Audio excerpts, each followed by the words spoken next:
Mana qaranglar, Istanbulda shu do'konning ichida bemalol yuribdi. Hech kimni ishi yo'q bu bilan.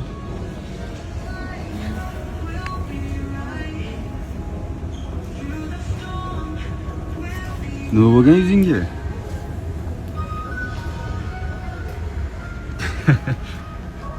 Просто ketib borsa qoldi.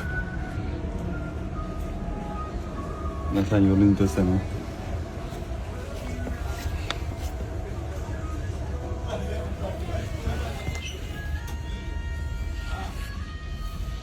Katta bitti.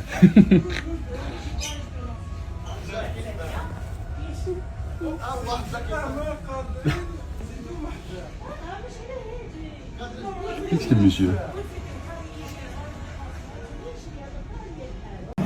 Shuni-ku tushunaman, lekin men buni qaranglar.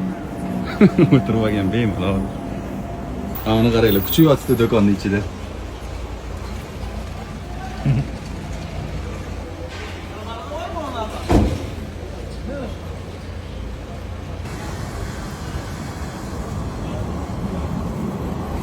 Qochib qoldi, o'zbekligimni bilib qoldi shekilli qochyapti. Mana shu yotibdi, hozir qurilishda. Mana охрана turibdi, g'indimayapti. Uxlayotibdi, so'qotib qolgan. Tashqaridan kirib, isinib, uxlab, yopilayotganda sekin chiqib ketsa kerak. Agar shu uxlab qolmasa. Mana охрана ko'rdinglarmi? Itki indamayapti. Lekin odamni tutadi hozircha.